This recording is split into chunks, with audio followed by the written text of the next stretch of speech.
Really, thank you so much. Thank you really for coming. You know, I browsed the website of the Adam Smith Institute. It says, using free markets for a richer, a freer, and a happier world. And I like that very much. I like that really very much. And I also like what I saw you put on Enlightenment Evening. Yes.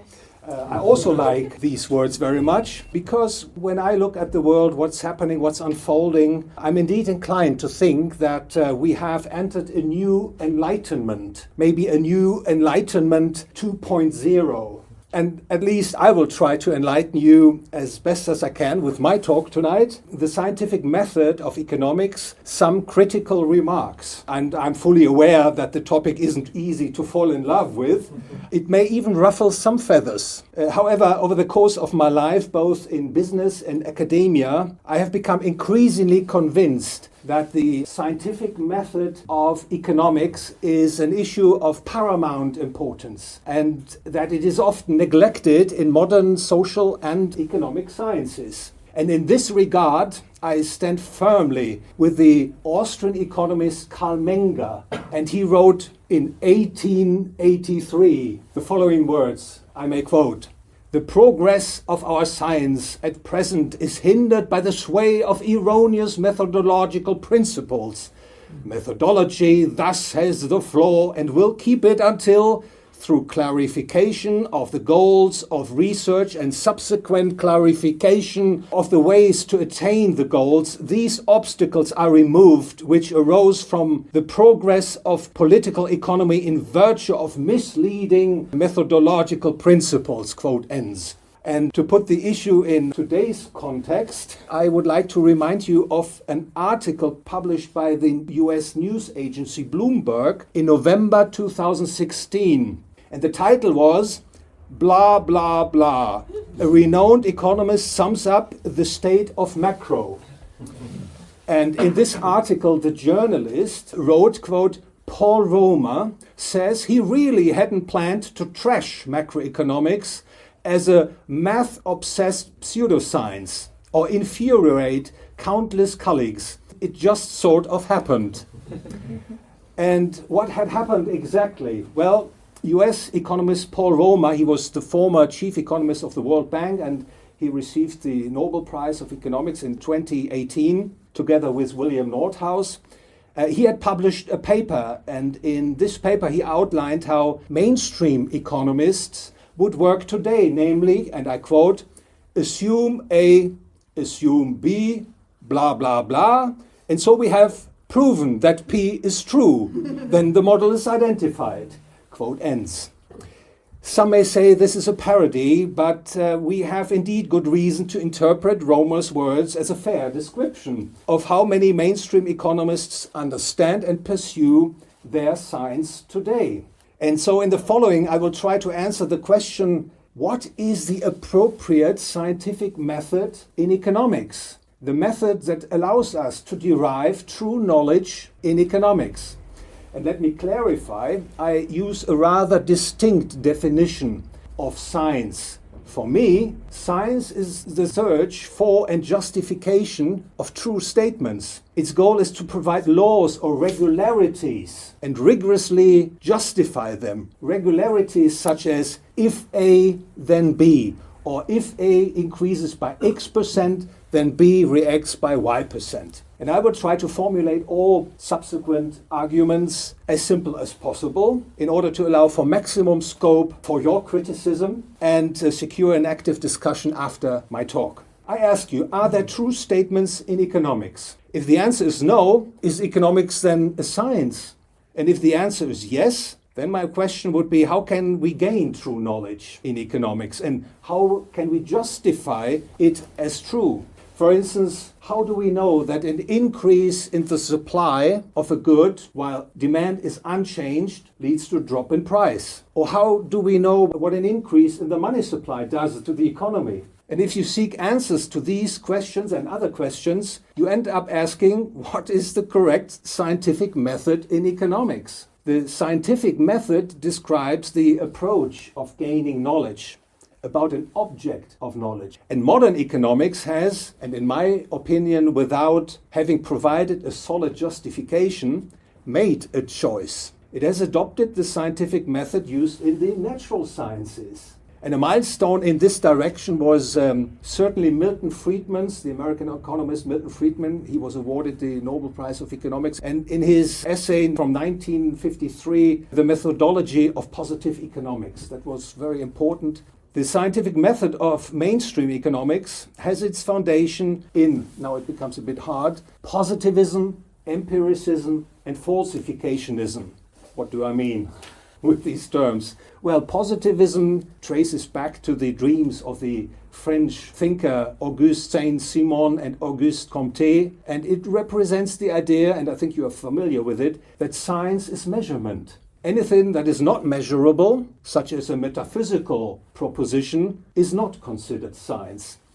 Empiricism, and empiricism has its roots in the Enlightenment, and it's also in the English Enlightenment and German Enlightenment period, and is associated with names like John Locke, David Hume, George Berkeley. And empiricism posits that all knowledge comes from experience. And experience is also the field to verify the truth of statements. And then we have falsificationism, as formulated by the Austrian philosopher Karl Raimund Popper. It says we are unable to definitely establish the truth, nor can we conclusively verify a hypothesis. The best we can do is to refrain from rejecting a hypothesis, not falsifying it for the time being. Such a scientific method applied in economics means formulating hypotheses and then assessing the truth value of these hypotheses by experience, that is, using historical data or using data from lab experiments, for instance. A hypothesis may be, for instance, if the money supply will be increased in the United Kingdom, the prices of goods and services will go up. But a scientific method based on positivism, empiricism, and falsificationism is anything but unproblematic. To start with, I want to refer to the so-called induction problem. It states that one cannot derive laws or regularities from observations. All that can be said based on observations is that something happened this way or that way, but not that it had to happen that way. What is more, in particular, the empirical falsificationist component needs to be questioned here, as it plays a very important role in the scientific effort of economics these days. Maybe I should remind you, empiricism and falsificationism asserts that all our knowledge comes from experience, from touching, from seeing, from hearing, and that experience is also the authority for deciding about the truth value of these statements. It also says that we cannot gain absolute true knowledge, but only knowledge that has not been falsified for the time being, but might be falsified in the future. Upon further reflection, such an idea proves to be self-contradictory. And this is actually quite easy to understand. The statement, all knowledge is only hypothetically true, means that the statement of the empiricists itself is only hypothetically true, and therefore cannot make any final claim of truth. And let's take my critique a little bit further. Suppose we test the hypothesis, if the money supply in the UK increases, the prices of goods and services go up. And you collect data from 1980, say, to 2025, and you run a statistical model and try to find out whether the hypothesis is true or not. In the first case, we find the hypothesis confirmed. Is it then true? My answer is no. The result only tells us that in the past, an increase in the money supply in the UK led to higher prices of goods and services. But it does not mean that this will also be the case in the future, because future observation might lead to a different outcome. Now, the second case, the hypothesis is not confirmed. The increase in the money supply has not pushed up prices. Is the hypothesis then false? The answer is no, because all we can say, again, is that the hypothesis was not confirmed in the past, but that does not mean that it won't prove true in the future when you make new observations. And so you see, with the empirical falsificationist method, we do not arrive at reliable knowledge. That is, scientific knowledge, as I defined it at the start of my talk. Scientific knowledge is actually what we are looking for. The so-called induction problem also arises in the natural sciences. It's not only that the social and economic sciences suffer from these problems, but also the natural sciences. But it is not as problematic there because in the natural sciences it is quite evident that there are regularities that can be uncovered using the concepts of positivism, empiricism and falsificationism. And the results in the natural sciences clearly show that this approach has brought great progress, or at least has not prevented it. My central point, which I will try to substantiate in the following, is this. The scientific method of the natural sciences cannot be meaningfully applied to the social and economic sciences. And the key insight here is the categorical difference between the object of knowledge in both sciences. In the natural sciences, typically you deal with inanimate things like stones, planets, atoms, and these objects of knowledge have no goals, they have no preferences, and they make no choices. They just and simply react to external impulses. And this is very different, entirely different, I should say, in the realm of human action with people. The acting person has desires, sets goals, and makes choices between alternative modes of action. For instance, you decided to come here rather than sit on a sofa. So you made your choice, and I hope you don't regret it later on. And for human action, we cannot identify behavioral constants like we can with the objects of natural science. And here is why. In the natural sciences, identical homogeneous observations can be made, such in a lab experiment. An event can be repeated as many times as it is necessary under the same conditions. And this is not possible at all in the field of human action. Why not? Well, the answer is every human action is quite literally unique and cannot be repeated in exactly the same way. And this is because humans are capable of learning. Humans have the capability to change their stock of knowledge that guides their action. That is, humans are capable of increasing or even decreasing their stock of knowledge that guides their actions. And the fact that humans are capable of learning cannot be denied without contradiction. For if you say humans are not capable of learning, then you're clearly implying that I don't yet know what you are telling me, and that I can learn the content of what you say, otherwise you wouldn't say it. To say humans cannot learn is a performative contradiction and thus a false statement. And if you say humans can learn not to learn, you actually agree to the statements humans are capable of learning, and so you are committing an open contradiction and again saying something false. In both cases, it becomes evident the statement humans are capable of learning cannot be denied without a logical contradiction. And this is why we cannot obtain homogeneous data in the field of human action as they are available in the natural sciences. In fact, the statement humans are capable of learning is true. It is an so-called a priori. What do I mean with a priori? An a priori statement represents true knowledge that is independent of experience. It claims strict universality and it cannot be denied without presupposing its validity. So you cannot get rid of the truth value that comes with an a priori. Another example of an a priori statement is found in logic. Two contradictory statements cannot both be true simultaneously. The statement itself and its negation cannot be true at the same time. It cannot be A and not A at the same time under the same conditions. Or all bachelors are unmarried. That's also an a priori. Or a pure a priori would be all points on the circumference of a circle are equidistant from its center. A priori statements are those for which one can make a claim about their truth or falsehood independently of experience. In light of what I've said so far, I ask, why not reconstruct economics as an a priori science of human action? This is actually possible and has been done in the past, and many people have forgotten about it.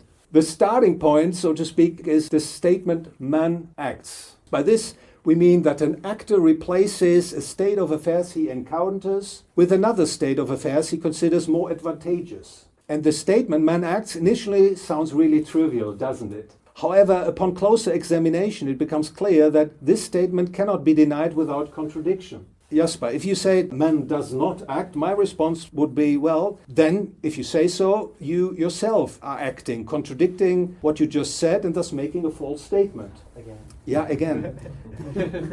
And from this true statement, man acts, further true statements can be deduced. There are further true statements embedded in this insight. For example, that human action is always goal-oriented.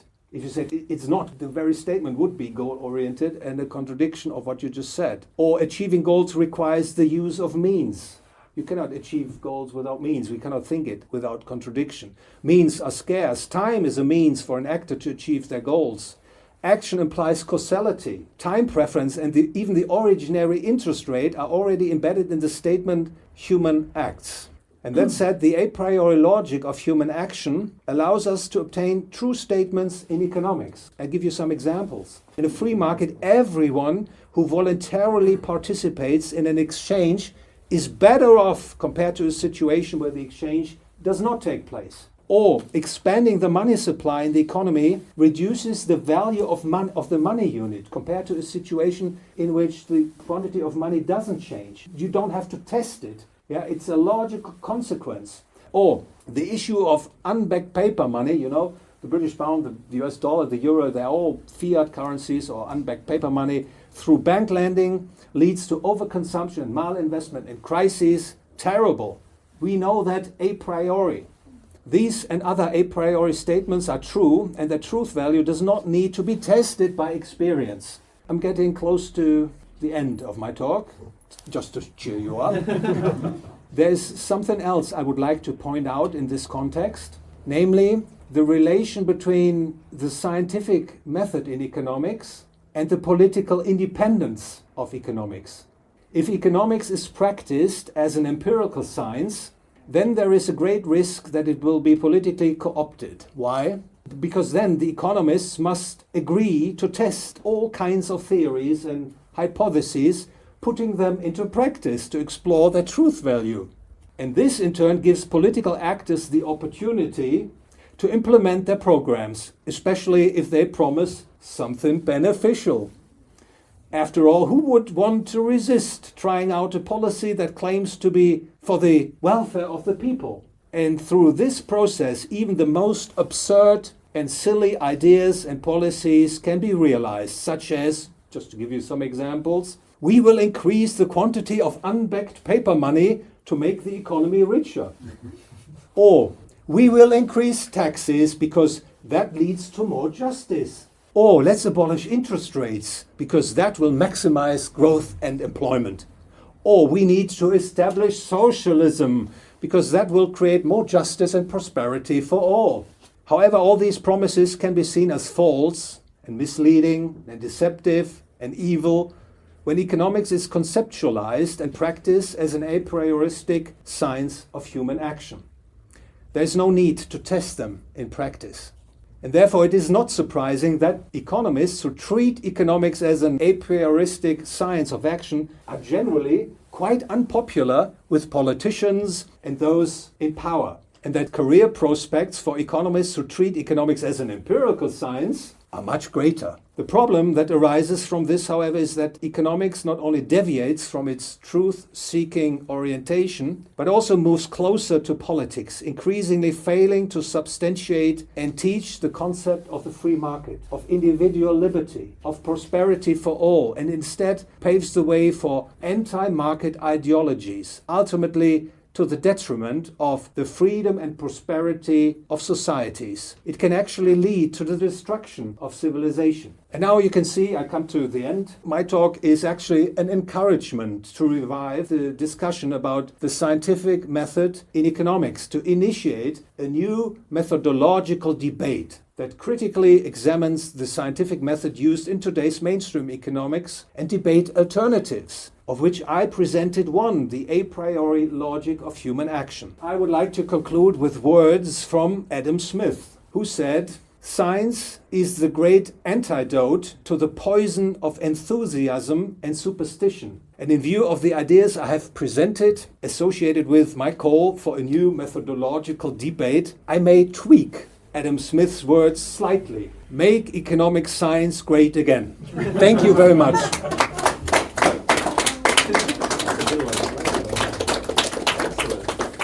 Brilliant.